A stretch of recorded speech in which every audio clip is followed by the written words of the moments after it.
Hello everyone, मेरा नाम है देव और आज मैं आपके साथ एसएससी सीजीएल से रिलेटेड कुछ बातें शेयर करना चाहता हूँ। सीजीएल का रिजल्ट आ चुका है और इस बार मुझे मिनिस्ट्री ऑफ कम्युनिकेशन में पीएएसए की पोस्ट मिली है, जो कि अभी मिली है या नहीं मिली उसे भी कंफर्म कहना मुश्किल है, क्योंकि लिस्ट में नाम तो आ गया है लेकिन अभी जैसा माहौल है उसमें कुछ भी कह पाना मुश्किल है। रिजल्ट रिवाइज हो जाए, कुछ लोग स्कैम बोल रहे हैं, कुछ कोर्ट केस भी होंगे, तो ये सारी चीज़ें चल रही हैं जिसमें कुछ भी कह पाना मुश्किल है। मैं पिछले 1.5 साल से लगातार इस एग्ज़ाम की प्रिपरेशन कर रहा हूँ और जब 2024 का सीजीएल मेंस हुआ तब कुछ ऐसी अनएक्सपेक्टेड चीज़ें हुई जिसके बाद इस पूरी एग्ज़ाम प्रोसेस से विश्वास मेरा उठने लगा। अभी भी जिस तरह की चीज़ें एसएससी में हो रही हैं उसको देखकर समझ नहीं आ रहा कि क्या 2025 के लिए प्रिपरेशन करनी चाहिए या नहीं करनी चाहिए। ये मैं वीडियो बना रहा हूँ ताकि मैं उन लोगों से कनेक्ट कर पाऊँ जो काफ़ी टाइम से इस एग्ज़ाम की प्रिपरेशन कर रहे हैं, जो अभी प्रिपरेशन में हैं या फिर सिलेक्ट हो चुके हैं। मैं उनके साथ कनेक्ट कर पाऊँ, जान पाऊँ कि आगे किस तरह से बढ़ा जाए।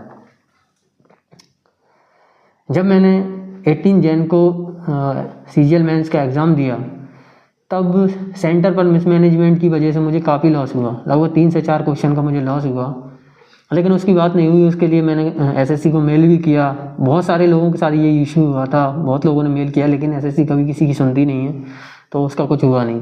उसके बाद जो टाइपिंग का इशू हुआ, फिर टाइपिंग दोबारा रिकंडक्ट हुआ। फिर जब आंसर की आई तो उसमें भी कोई ऐसे सेटिस्फाइंग मार्क्स दिखे नहीं, जितनी उम्मीद कर रहे थे उतने नहीं आए, लेकिन फिर भी लग रहा था कि चलो अभी रेस में हैं। लेकिन फिर जब रिज़ल्ट आया तो देखा कि जो पोस्ट मिली है वो पीएएसए मिली है और जो एसएससी की जो कट ऑफ गई है वो 335 गई है यूआर की। उसके बाद ऐसा लगा कि क्या ये सच में एग्ज़ाम आगे कंटिन्यू करने लायक है भी या नहीं। इतनी हाई कट ऑफ और जो नंबर ऑफ क्वेश्चन है जो गलत एसएससी ने बनाया उनकी संख्या बहुत ज़्यादा है इसमें। इतनी ज़्यादा गलत क्वेश्चन और उसके बाद सभी पर बोनस, कुछ क्वेश्चन चेंज भी कर दिए। मेरे खुद रीजनिंग में 2 क्वेश्चन चेंज होने की वजह से 8 नंबर डिक्रीज़ हो गए। और भी बहुत सारे फैक्टर उसमें हैं जिसकी वजह से मार्क्स में बहुत ज़्यादा ऊपर नीचे हुआ है। तो बहुत सारे लोग जो पहले सोच रहे थे कि अंदर होंगे वो बाहर हो गए, कुछ लोग बाहर से अंदर हो गए। हमें लग रहा था कि हमें कुछ अच्छी पोस्ट और मिल जाएगी, अच्छी हायर ग्रेड पे मिल जाएगा, तो वो नहीं मिला, लेकिन पीएएसए मिला। तो उसमें भी हम खुश थे कि चलो ठीक है, कुछ तो मिला, हमारी 1.5 साल की मेहनत सफल हुई, कुछ हमें बिना जॉब के नहीं रहना पड़ेगा। लेकिन अभी जैसा माहौल चल रहा है कि स्कैम हुआ है या फिर रिवाइज करना चाहिए रिज़ल्ट को, या फिर जो लोग बोल रहे हैं कि कोर्ट केस होगा। अगर ऐसा सब कुछ होता है तो हो सकता है कि कोर्ट इस पर स्टे लगा दे या कुछ और प्रॉब्लम क्रिएट हो जाए। तो समझ ही नहीं आ रहा कि इस सिचुएशन में क्या करना चाहिए, किस तरह आगे बढ़ना चाहिए, क्या प्रिपरेशन कंटिन्यू करनी चाहिए, क्योंकि जैसा माहौल बना हुआ है उसके बाद तो प्रिपरेशन भी ठीक से नहीं कर पा रहे हैं। जो चीज़ें अभी हुई हैं क्या वो 2025 में नहीं होंगी, इसकी भी कोई गारंटी नहीं है। क्या फिर से ये सारी चीज़ें नहीं होंगी? कोई व्यक्ति पढ़ेगा तो कितना पढ़ेगा? अगर वो 3 सब्जेक्ट में मैथ, रीजनिंग और इंग्लिश में अगर पूरे मार्क्स लेके आ भी जाएगा तो जीके अनप्रेडिक्टेबल होती है, उसका आपको गैस वर्क करना ही पड़ता है, उसमें लैंग्वेज तो होता ही है उसमें बहुत कुछ, तो उसमें कितना कुछ व्यक्ति पढ़ लेगा। अगर अगली बार भी यही सब होता है, अगर कोई 340 नंबर ला के भी सिलेक्ट नहीं हो पा रहा है या 330 ला के नहीं हो पा रहा है, तो फिर कोई कैसे आगे प्रिपरेशन कंटिन्यू कर सकता है। हालांकि जिनके हाई मार्क्स थे जो सिलेक्ट नहीं, उनके भी कई रीज़न हो सकते हैं, उन्होंने लोअर पोस्ट को फिल ना किया हो या फिर कंप्यूटर फेल हो गया हो, लेकिन फिर भी जितनी हाईयर कट ऑफ गई है और बहुत सारे लोग जिनके 320 325 थे उनका भी सिलेक्शन नहीं हुआ, उसको देख के विश्वास उड़ जाता है इस पूरी प्रोसेस से। अब आगे कंटिन्यू कैसे करें समझ नहीं आ रहा। अभी 3 महीने बाद 2025 का सीजीएल प्री चालू हो जाएगा, तो लोग लगे हुए हैं प्रिपरेशन करने में, लेकिन अभी जो जिन लोगों का सिलेक्शन नहीं हुआ या जिन लोगों का हो भी गया, दोनों परेशान है इस चीज़ को लेकर। जिसका नहीं हुआ वो उससे कि हमारा सिलेक्शन नहीं हुआ, और जिसका हो गया है वो उससे कि हमें डिज़ायर पोस्ट नहीं मिली। और अभी भी ये सर्टेनिटी नहीं है कि आगे यही रिजल्ट रहेगा या नहीं रहेगा। मैंने सीपीओ का एग्ज़ाम भी दिया था जिसमें मेरा प्री और प्री क्वालिफाई हुआ, फिजिकल क्वालिफाई हुआ। उसके बाद मैं 8 तारीख को मेंस भी दे के आया। उसमें भी मेरे 286.5 मार्क्स बन रहे हैं। कुछ 3-4 क्वेश्चन गलत हैं, शायद उनके मार्क्स मिल जाएंगे। उसमें भी काफ़ी चांस है कि वो उसमें भी सिलेक्शन हो जाए। लेकिन क्या उधर प्रेफरेंस फॉर्म भरना चाहिए? क्योंकि अगर उधर प्रेफरेंस फॉर्म भरते हैं तो उधर एक सीट वेस्ट होती है, और अगर उधर नहीं भरते हैं और सीजीएल में कुछ रिवाइज होता है रिजल्ट या इसमें कुछ गड़बड़ी होती है, तो उधर से भी सिलेक्शन से जाएंगे और इधर से भी जाएंगे। तो वो दोनों चीज़ें अगर लेते हैं और दोनों तरफ हो जाता है तो फिर पक्के में एक सीट वेस्ट होती है, जो कि कोई भी एस्पिरेंट नहीं चाहता कि कोई सीट वेस्ट हो। किसी उस सीट पर कोई भी व्यक्ति का सिलेक्शन होगा, उसकी फैमिली के लिए, उसके लिए वो ड्रीम पोस्ट हो सकती है। लेकिन जैसे एसएससी का पूरा प्रोसेस है, उसमें अगर स्किप भी करते हैं तो हो सकता है कि अपन को बहुत ज़्यादा लॉस उसमें झेलना पड़े। तो ये सारी चीज़ें बिल्कुल भी मतलब समझ से परे हैं। जो पूरा का पूरा एग्ज़ाम प्रोसेस है, समझ नहीं आता है। अगर सीजीएल में अगर जो पीएसए की पोस्ट मिली, अगर एसएससी की तरफ से कंफर्म हो जाती है कि नहीं आपका नाम आ गया है इसमें, अगर यही मिल जाएगी, तो व्यक्ति जो भी, बहुत सारे मेरे जैसे लोग भी होंगे जिन्होंने सीपीओ दिया होगा, उनका सीपीओ में भी काफ़ी चांस होंगे, शायद उनका हो जाएगा वहाँ पे। क्योंकि 2022 से जो वैकेंसी हैं वो काफ़ी ज़्यादा हैं, लगभग 1000 वैकेंसी ज़्यादा है इस बार।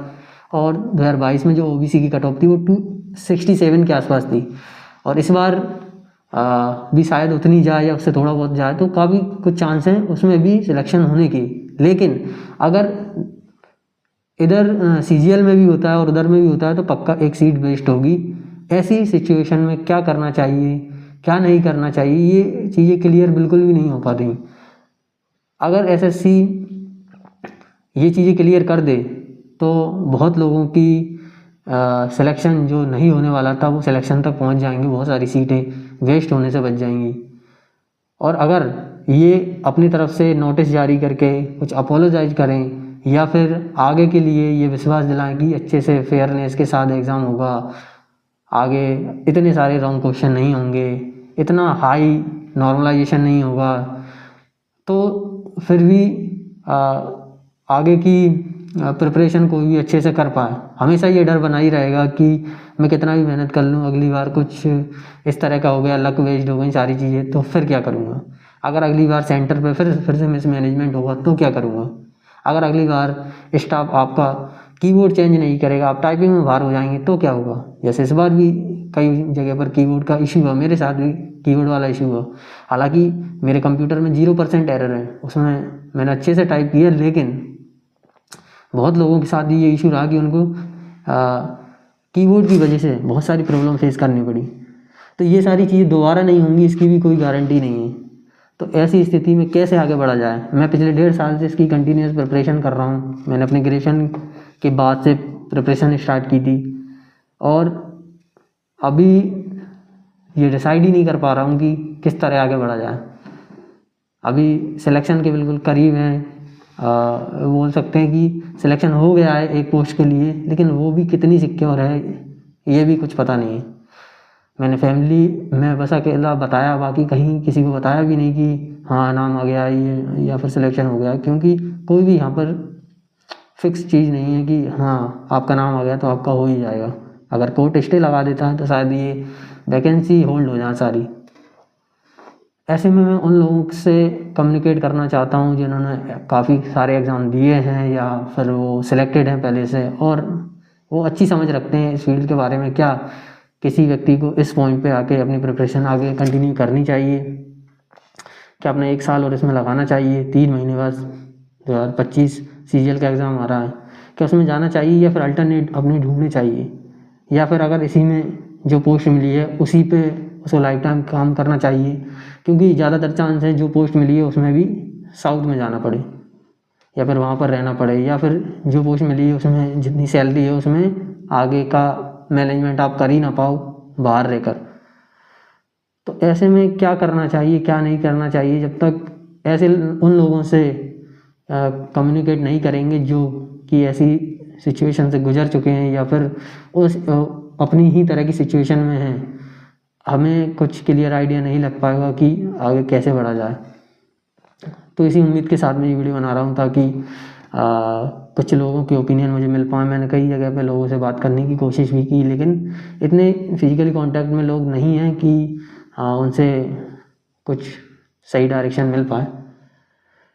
पढ़ाई करने में अभी तक कोई इशू नहीं आया, ना ही पढ़ाई से रिलेटेड इतने सारे कोई इशू हुए। अच्छे से पढ़ाई की, कभी इतनी ज़्यादा प्रॉब्लम नहीं हुई। लेकिन जो मेन प्रॉब्लम हुआ वो अब हुआ एसएससी की तरफ से, जो उन्होंने आंसर की में चेंजेस किए, जो नॉर्मलाइजेशन किया, जो उनके सेंटर मिसमैनेजमेंट होता है, या फिर उनका पूरा जो एग्ज़ाम प्रोसेस है वो एक स्टूडेंट अपनी तरफ से कभी भी कमी नहीं करेगा अगर वो सिलेक्शन लेना चाहता है। लेकिन अगर इस तरह की चीज़ें उसके साथ होंगी तो वो कैसे आगे बढ़ पाएगा। तो इसी उम्मीद के साथ मैं ये वीडियो बना रहा हूँ। होप आप मेरे पॉइंट्स को समझ पाए होंगे। आपने इतना सुना उसके लिए बहुत बहुत धन्यवाद। जय हिंद।